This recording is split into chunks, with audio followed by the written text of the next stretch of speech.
My guest today is a man who is a former minister, a man who is a former commissioner for agriculture, a man who has been there from the times of the ACN to APC, a man who is right now in PLP, and a man who is the man of the moment.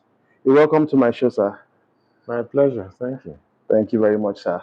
So let our viewers get to meet you, sir. My name Usani Uguru, Usani, governorship candidate, People's Redemption Party, PRP. Thank you, sir. So you're a former minister.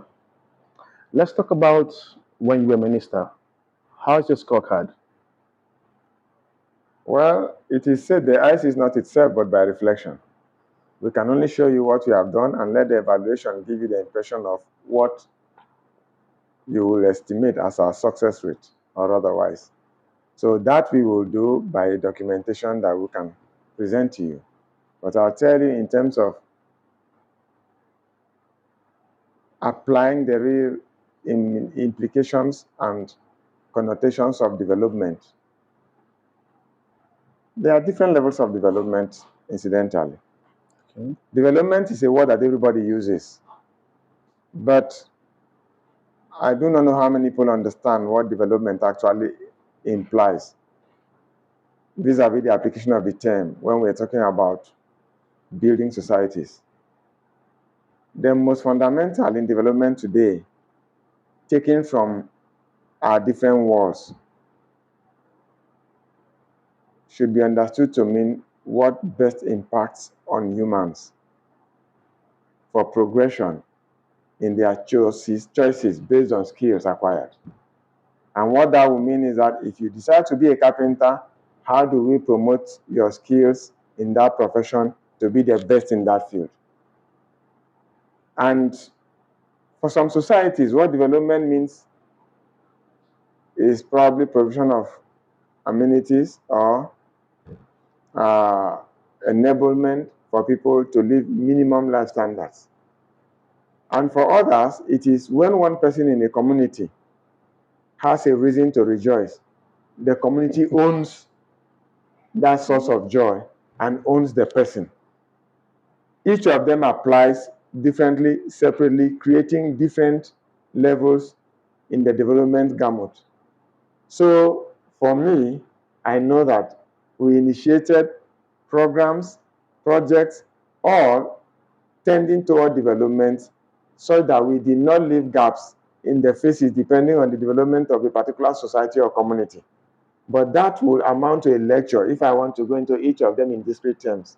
So right now, I can tell you, we did the best given the circumstances and resource availability and human capital, human capital appreciation and the enablement or abilities of the personnel we had at the time. But we have much room to cover, which I think is most possibly appropriate when we have a bigger opportunity to exercise powers that are to some extent executive, where you take responsibility because you have the privilege of taking the utmost decisions given the purview of a governor. And that is why we are striving to be. Okay, sir. Thank you, sir. So an average Nigerian that can read and write always says this and feels that the NDDC is corrupt. When you were minister, what did you do to curb corruption in the NDDC to an extent? Well, I was not the minister of NDDC. Okay. I was the minister of Ministry of Niger Delta Affairs. And the supervision of the NDDC had always been with the presidency. In other words, the president was given the mandate by the act establishing the institution to be supervised by the president, who in most cases delegated that responsibility to some other subordinates within the presidency. What does that mean? That the president had the responsibility of supervising, but supervising again by the act of the NDDC did not suggest that he had to interfere with the day-to-day running of that agency, in which case the management of NDDC was purely the responsibility of the personnel and management of the team on the ground. But the overview functions of supervision became what I now took over when I sent a memo to the president to hands or to surrender that responsibility and give to the minister in charge of that ministry. And he graciously approved. And I made sure I did not interfere with their internal processes. But having that function of supervision, whenever there was a need to interfere, I did, or to intervene rather, I did, to correct certain things I thought were wrong. Some of those things were, for instance, when I had the outcry of the students that had been sponsored and sent abroad, even before I resumed, I put enough pressure on the management to see that they did not leave those students stranded in foreign countries. And from documentation they showed to me, they have remitted monies. They had to prove to me that they have remitted funds to secure what was required of them to do in alleviating the conditions of the students. Number two, there was a time I heard some form of, it was reported or alleged anomalies in the procurement. I had also to intervene to make sure that the procurement followed the Procurement Act of the Bureau of Public Procurement to guarantee due process. After such interventions, of course, I was not meant to go further than that. And at some other points, it will be whenever I have isolated issues of reports, I want to ask them what was going on. And that was what was expected of me as a supervising minister, deriving powers from the delegated authority of the president. And I want thus far to say that was my role in supervising the NDDC. Okay, sir. Thank you very much, sir. So, you've been consistent and persistent in the Guba race over the years. What has been the drive behind this? You know, in a classroom, when we're in primary school or secondary school, if a teacher asks a question, those who thought they knew the answers would put up their hands. And I have ideas at all times on governance. And if I saw any people or any set of governmental regime putting forward something that looks like what I think should have been good enough, I would have encouraged it, as I always offered myself to do. And I would have rather said, okay, let such regime continue. There is something that happens, especially during political campaigns. We all write manifestos on the same issues, but the difference is in the strategy. Exactly. Which informs my resilience in believing that what I would deploy, having experimented little of it while I was opportune to have these positions in government, had given me results with minimal energy. If you see management consultancy evolving from the advanced world, from when it was known by the authors or founders or proprietors, it became classical at a time, originating from Europe. Today, the most productive sectors, even in what was founded elsewhere, are found in Southeast Asia, in Singapore, in Japan, Far East, and then in places like Malaysia. You ask yourself, what has been the magic? It is to investigate and see how this has come about, which means ground truthing the strategy and approach on how you do what everybody thinks he wants to do. I'll give you an instance. When people brought proposals to me as minister, beautiful as they would look, I wanted to know the endpoint of this execution and the deliverables. It's also easy to find people who say they have ideas to copy from the internet world and paste and bring with beautiful reprographics, making you believe that they have wonderful ideas. Anybody can do that. But when you now ask for the details of execution, bearing in mind the conditional and environmental factors that were bound to be hindrances, how they will surmount them. When I get to those details, it makes me know whether an idea is generic or not. And your response will determine whether I drive with you or not. For instance, I tell you, when I come in, I will make sure the education sector is very, very well revived and reformed. The question is how? For me, if you take that sector, for instance, you first have to identify problems before you can offer solutions. What has affected the education sector? One of the things is that you take little children at the age of 2 and put them in school. If they have good guides at the level of nursery 1 and 2, and they can then speak good English, you say they are wonderful. You send them, the brains are sharp, the chemistry of their cells is receptive enough, and then at the age of 9, somebody says it's already finished primary school. At 9, you're in Form 1, and then by the intoxication of missing wealth, you send such a child to boarding school. These are the formative stages of a child's character. When he goes to boarding school and the seniors who are like 14, 15 years, who are in drugs already, they begin to,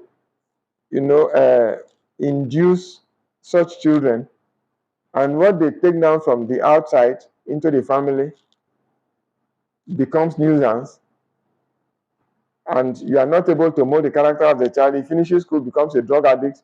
Yes, can pass exams, intelligent because ab initio could speak well and write and grab whatever is being told the child. Go to the university, take that attitude to cultism, holds a gun, and after that, by the glebe of the modern vogue of make it, success, shine, they find that they are not getting the money as they would expect. They are in a world of competition. They become armed robbers. They become Yahoo boys. Then tell me what that education has amounted to in adding value to the life of the person. Now it is in the bit of identifying the problem.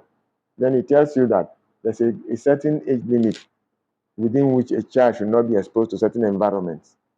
Your policy should reflect that.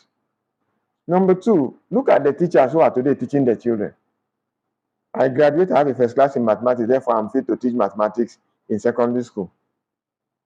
When I'm teaching that mathematics in secondary school, I have not considered the level of growth of this child that I'm teaching and the possibility of receiving what I'm teaching and retaining it, because I have not gone through a peculiar teacher training program to know how to impart. Some people learn by visuals, some learn by audition, some learn by audio, some learn by demonstrations, some learn by illustrations.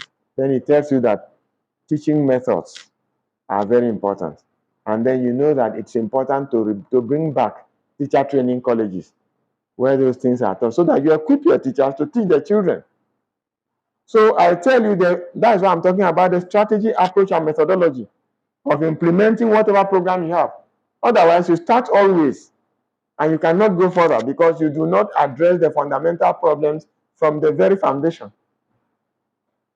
So that's just an example. And that now getting back to the reflection of your question, which is why am I always insisting? It is because I have what I believe is peculiar.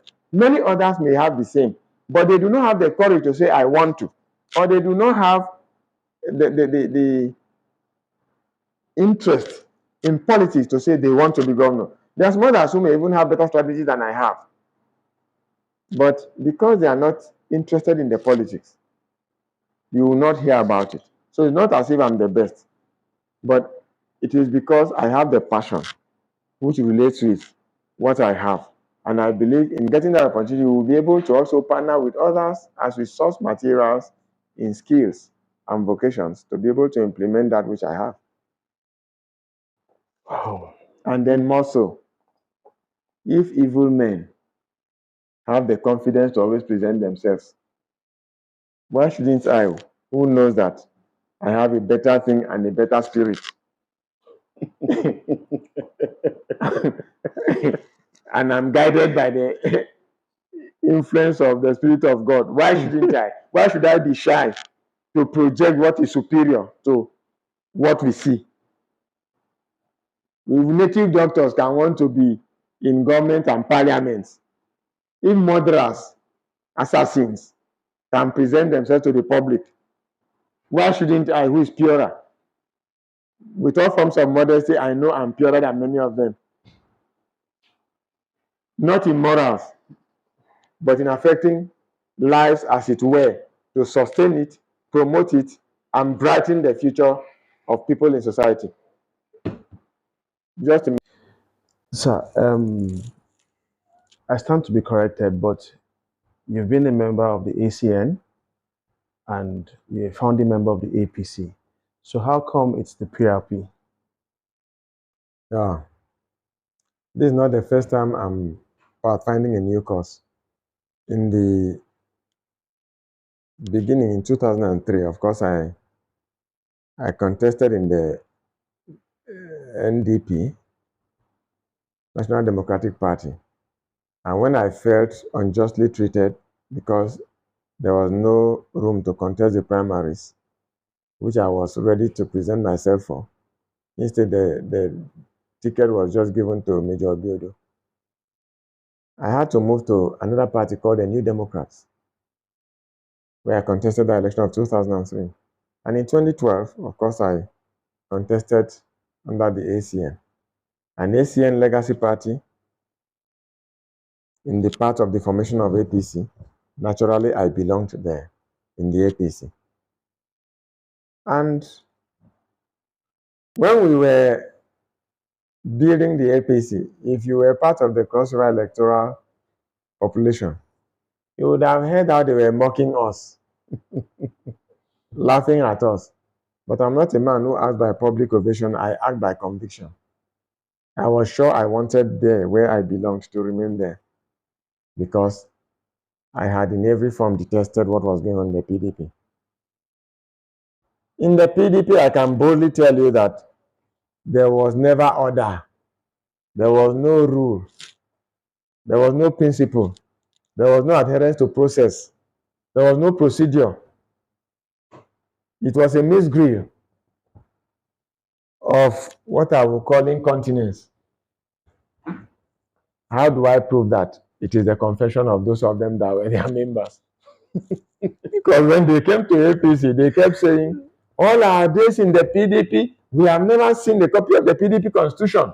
Here in APC, everything you say from the ward level to the highest, they keep talking about constitution. That is their confession, so I'm not accusing them. They never had any processes to follow procedures. So if you doubt, go and ask them. Whenever we had meetings, they said those things in public space. And so in the APC, recalling that I was also the state chairman of the party, whatever happened, if anybody had a complaint, the smallest member of the party at the ward level, we would treat that matter in strict adherence to the rules of the party by the constitution. So every member of the APC at the formation or at the major point was very conscious of the fact that whatever you were doing, you will act according to the set down rules. So being in the APC, I was already used to that lifestyle. So when they migrated from the desert oasis to the bloom of our beautiful party APC, they decided to bring those tendencies to the APC. And I knew I had an insight into everything that they were doing as being faulty. I kept complaining verbally internally. Oh, why did you do? But oh, no, you know. I kept watching. And at a certain point, I just knew that I couldn't cope with this system. Especially when they introduced acting to impress a person is not in my character. I function to sustain a system in which I believe, guided by rules. So when I found that migratory tendency, coupled with the fact that At a point, I was not considered even fit to be invited to APC leadership meetings. Then I knew they had already shut the door against me. And to stay silent would be like a dead man. By the description of Oleshenka, who says, he that keeps silent in the face of tyranny is dead. And I wasn't ready to die living. So I needed to move to find solace elsewhere without bearing grudge with anybody. Because I knew if I stood up to resist and say no to some of those things as usual, the personal populace that does not ever listen to find out, they will say the man has come with trouble. And I didn't want to be ascribed with that image. So I had to go to where I would have no reason to contend with anybody. So I left because I do not survive where there is no order. And I do not also subject my conscience to repression. And I do not also have the character of lamentation to sit down there and be grumbling. I like to express myself wherever I go. I don't live in doubt about what my nature is and what you expect of me if you have the sincerity of judgment in your conscience, not by reason of speculation. So I had to leave to express myself elsewhere because I wasn't given room to express myself in a particular place. Okay, sir. Okay. Sir, I interviewed a media head of yours a few days back, and there's some things she refused to say, and she referred me to you. So, sir, I would like to know, and Perseverance would like to know, what's your concerns framework for infrastructure, health, education? You talked about a little bit, and security. Okay. Yes, I was saying that I have the special and peculiar privilege or privileges of understanding the linkages between these various sectors. For instance, what comes to mind when you mention infrastructure? You think of roads, water projects, monumental physical uh, constructions or buildings. But we do not understand that we have what we call social infrastructure as well, which in most cases are not tangible. And they have impactful roles to play in the development index. And by the knowledge I have, I am able to understand how these sectors link up together, in which case, how action on one impacts on another toward the ultimate goal of development, depending on how you implement or manage them. So I was also saying that privilege is gained through formal professional education and exposure, and then experience as well. So, talking about infrastructure, the fundamental rural infrastructure will tend toward achieving food security. And in attaining food security in the rural communities, it has a role in checking urbanization, which in itself will limit urban migration and create household economic sustainabilities in the rural communities. And by that, it will generate household livable incomes capable of sustaining demands of households. And in terms of education, this is where you'll find that it's possible to see that if disposable incomes in households are improved by the backward and forward linkages of the things I'm mentioning, then it's possible to have some money to send your child to the university because your livable household income is improved, because you're saving from the other sectors based on social intervention of the government. And understanding this link or these links will enable you make policies that are apt, which also are subject to review based on the dynamism of the global effects of actions in the global scale on how they come bearing on the local environment. That's what in academics refers to as localization, how global actions impact on the local environment. Again, to have this understanding is because after studying in the various fields of academic endeavors, I have particularly taken a master's degree from the University of London in globalization and development. So that particularly exposes me to how one sector action leads to a trigger in another sector. So the whole totality of development cannot be handled without giving the weighted contributions of various sectors to the development basket. And so, if I understand your question, you cannot develop infrastructure without thinking of how it bears on health and education.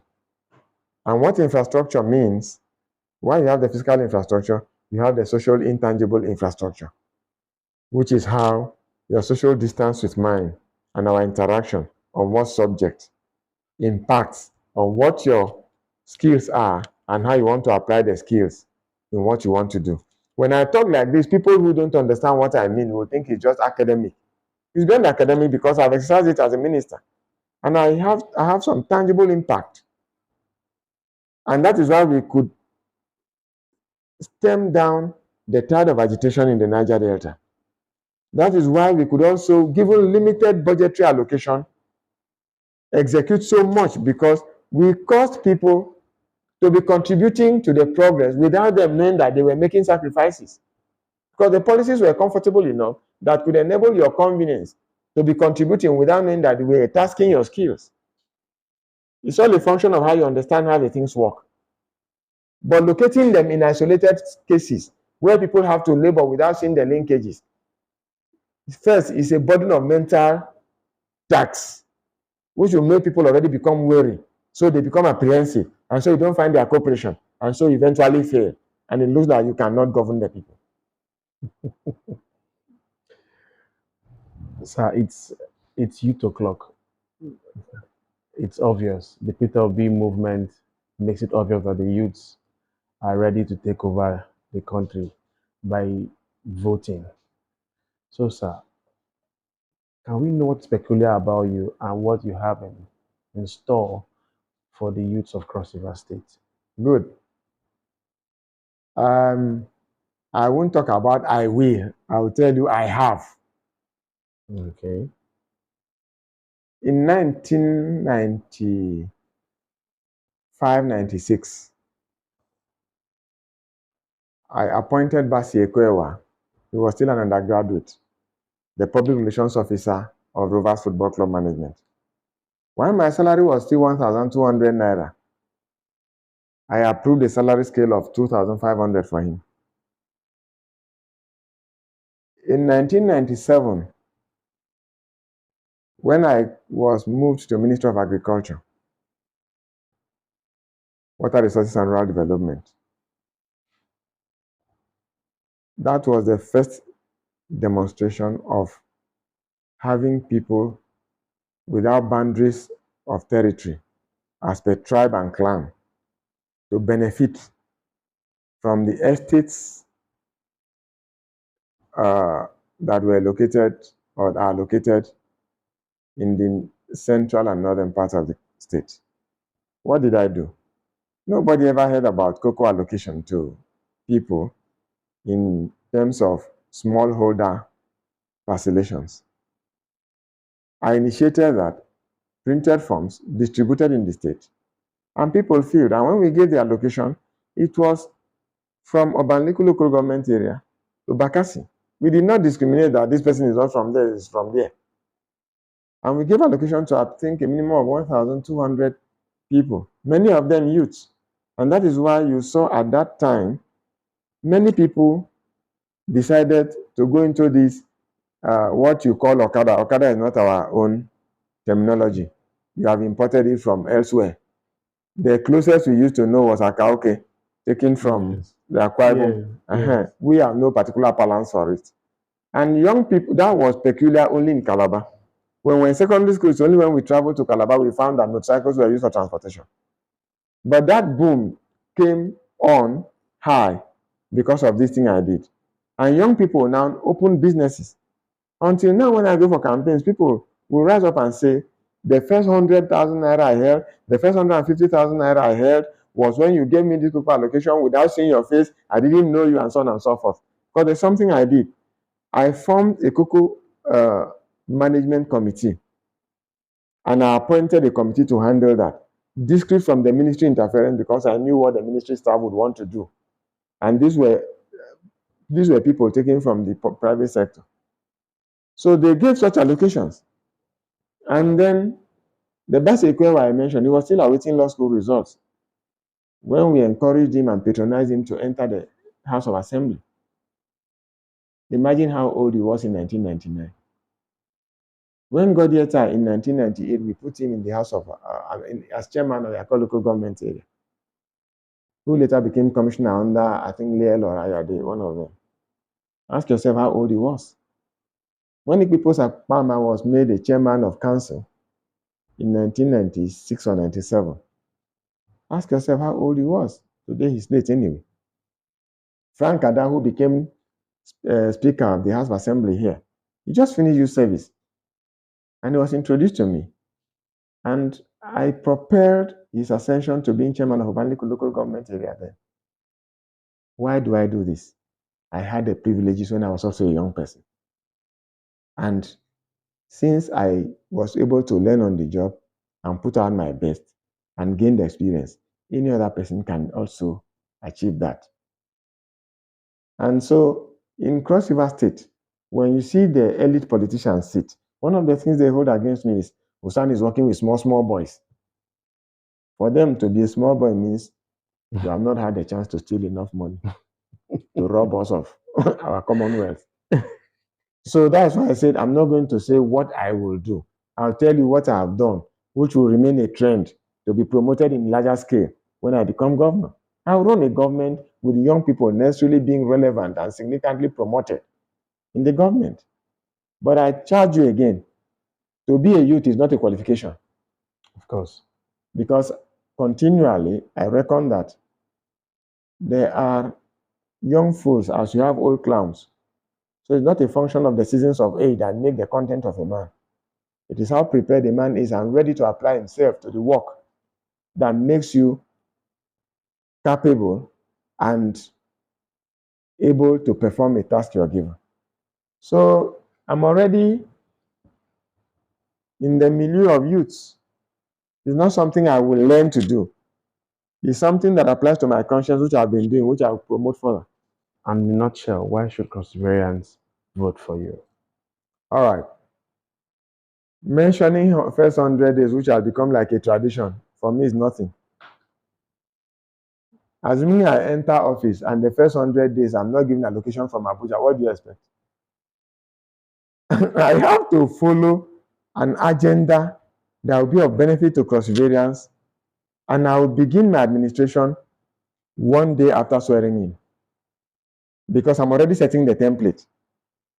It's not a matter of sitting down to wait for give me CV of one man or another, or what do I do in this sector, or I begin to say, articulate what I'm supposed to do, or waiting for the counsel of others.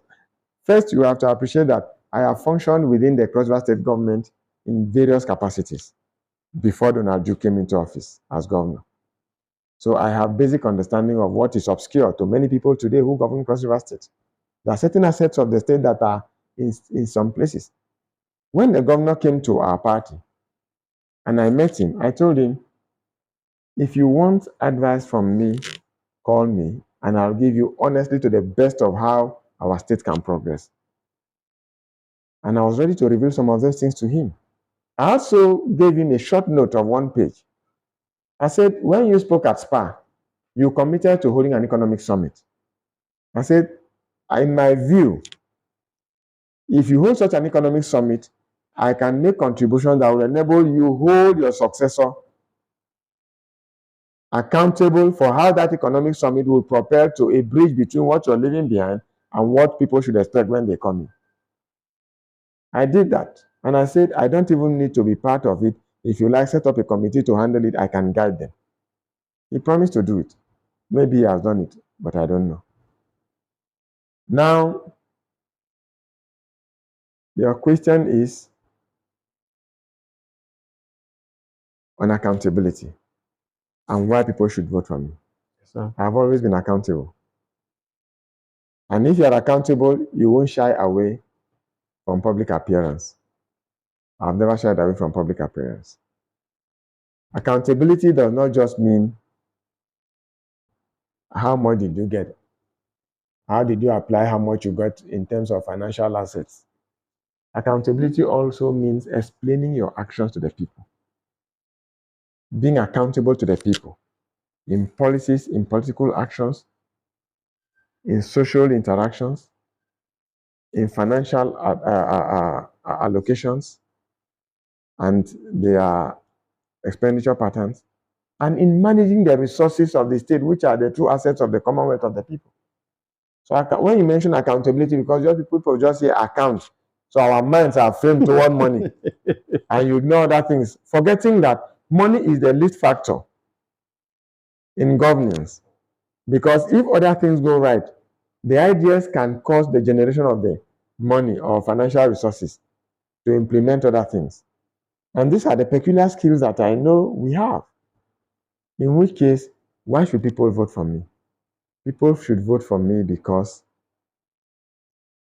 I have the ability, I have the passion for the people. To demonstrate this passion, I have on my own applied my personal resources to the welfare of people across the state in segments of demographic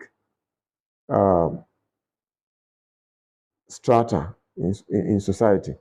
The widows, for instance. I have had calls across all the LGAs to distribute palliatives to them without making noise after leaving office. It wasn't when I was in office.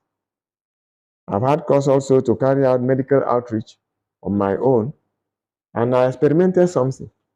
With just 8 million naira, I found that more than 1,000 people were giving optical and ophthalmological attention. And many regained their sight.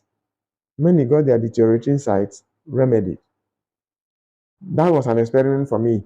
Now, to suggest some of the things I will do about secondary healthcare to improve the situation. Some of the things I will do about primary healthcare with limited resources. And so people should also vote for me because I won't tell them lies. I will not misappropriate their money. When resources come to the state, people will see how they are transparently applied. People should vote for me because I will also promote enterprise at all levels. Promoting enterprise means encouraging the upcoming, struggling business people, business community to rise up, which is the backbone of what you understand as the economic recovery of countries like Bangladesh. We copy policies without understanding the background drives. And so people should vote for me because I understand the background drive of certain policies while adapting them to our peculiar circumstances, given the nature of our characters, our attitude to work, our exposure to knowledge, and the level of our skills acquisition. So I believe I'm ready psychologically, emotionally, spiritually, skillfully, and then knowledgeably. But all that will only work when I am in partnership with people. And we will be open as a government to partner with those who are ready to promote the culture of the state, economy of the state, the welfare of the state, and the well-being of the state, all tending toward promoting the cross-river citizenship. And I have a policy. A cross-riverian anywhere in the world must receive the attention of the government of Cross River in times of need as an indigenous of Cross River. We will not abandon our responsibilities at any point. So we are ready. Okay, sir. Ladies and gentlemen, it's the Calabar Talk Show with Dave, and you heard the PRP candidate, Pastor Usani Uguru Usani. Sir, thank you so much for coming on the show. Can I have a handshake, sir? More than a handshake. Thank you very much, sir.